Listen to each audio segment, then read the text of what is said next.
Là ngày nay sạp chụp xịt đây nòng đầm nái chỉ bất cứ cá rô nư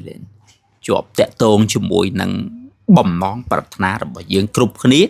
cứ trâu cá xịt đây sóc trâu cá xịt đây chùm ra trâu cáประโยชน์nòng cá rô nư nòng đầm nái chỉ bất tôi bay vận á yốt sạ bài na cả đói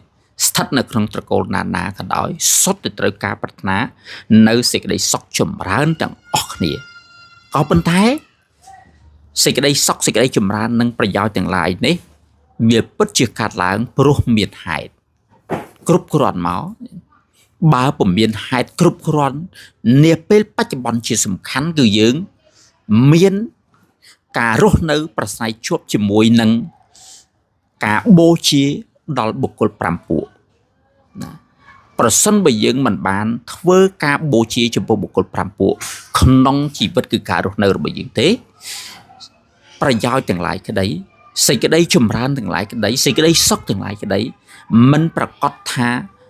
នឹងមានសម្រាប់ជីវិតរបស់យើងទេអញ្ចឹង5ពួកដែលយើងត្រូវធ្វើកិច្ចបូជាទី1ញាតិពលីបូជាចំពោះញាតិធម្មតាកូនប្រុសកូនស្រីតែងកើតរស់នៅក្នុងលោកនេះព្រោះអាស្រ័យមេត្តាបិតាដូច្នេះយើងត្រូវតែធ្វើកិច្ចបង្អោនបូជា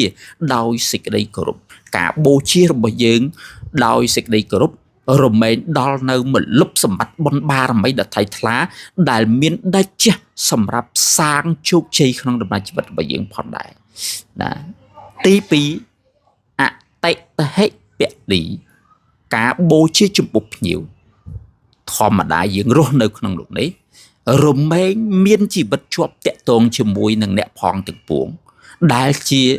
អ្នកអាស្រ័យនៅក្នុងមជ្ឈដ្ឋាននានាដោយជំវិញជាដើមប្រសិនបើយើងរស់នៅដោយពុំបានធ្វើកិច្ចបង្អន់បូជាឲ្យបានល្អចំពោះញាតិសន្តានព្រៀងលៀនភូមិផងរបងជាមួយនេះជាដើមទេឬពពួកជនទាំងឡាយដែលត្រូវប្រស្រ័យប្រាស្រ័យ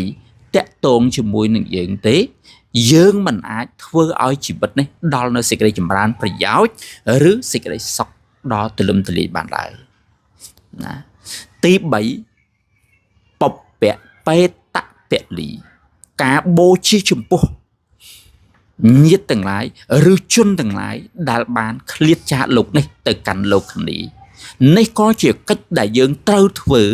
ជា